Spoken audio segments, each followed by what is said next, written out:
কর্মক্ষেত্রে শ্রমিকদের নিরাপত্তা নিশ্চিতের আহ্বান জানিয়েছেন শ্রম সংস্কার কমিশন প্রধান।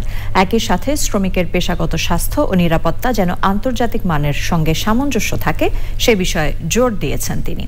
বিশ্ব পেশাগত স্বাস্থ্য ও নিরাপত্তা দিবস উদযাপন উপলক্ষে আলোচনায় কর্মস্থলে নিরাপদ, স্বাস্থ্যকর ও মর্যাদাপূর্ণ পরিবেশ নিশ্চিত এবং দুর্ঘটনা ও অসুস্থতা প্রতিরোধে সচেতনতা বৃদ্ধিতে তাগিদ দেন বক্তারা।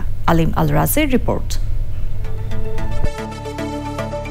বর্তমান বিশ্বে অর্থনৈতিক উন্নয়নের সঙ্গে সঙ্গে শিল্প ও বাণিজ্যিক কর্মকাণ্ড যেমন বৃদ্ধি পাচ্ছে, এর সঙ্গে পাল্লা দিয়ে বাড়ছে কর্মক্ষেত্রে দুর্ঘটনা, স্বাস্থ্য ঝুঁকি ও বিভিন্ন পেশাগত রোগের হার।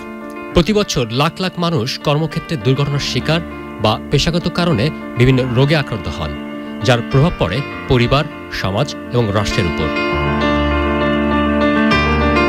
কর্মক্ষেত্রে নিরাপত্তা এবং স্বাস্থ্য সংক্রান্ত বিষয়গুলো সম্পর্কে সচেতনতা বৃদ্ধি এবং নিরাপদ কর্মপরিবেশ নিশ্চিতে রাজধানীতে ওশি ফাউন্ডেশনের উদ্যোগে কর্মস্থলে জীবন রক্ষা, আন্তর্জাতিক পেশাগত স্বাস্থ্য ও নিরাপত্তা দিবস প্রতিফলন ও জাতীয় আলোচনা।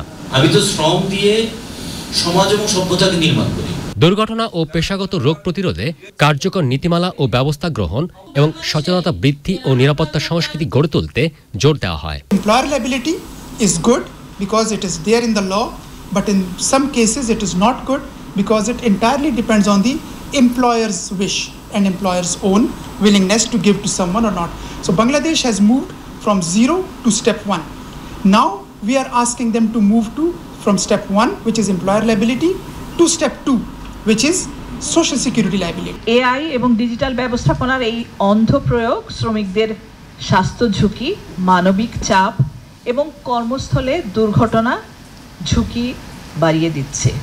আমাদের দাবি যে শ্রমিকদের মতামত অংশগ্রহণকরণ ছাড়া কোনো প্রযুক্তি যেন প্রয়োগ না করা হয়। আলোচনায় শ্রম আইনের যথাযথ বাস্তবায়নের তাগিদ দেওয়া হয়। একদিনের জন্য যদি কাউকে নিয়োগ করেন, তার নিরাপত্তাটা নিশ্চিত করতে হবে, আর কিছু করেন আর না করেন। মজুরির মানদণ্ড যদি না দেন, তাকে যদি আপনি আপনার অন্যান্য সুবিধা না দেন, অসুবিধা, কিন্তু সেগুলো নিয়ে পরে আলোচনা হতে পারে, সেগুলো নিয়ে দরকার হবে আলোচনা হবে, কিন্তু নিরাপত্তা নিশ্চিত করতে হবে।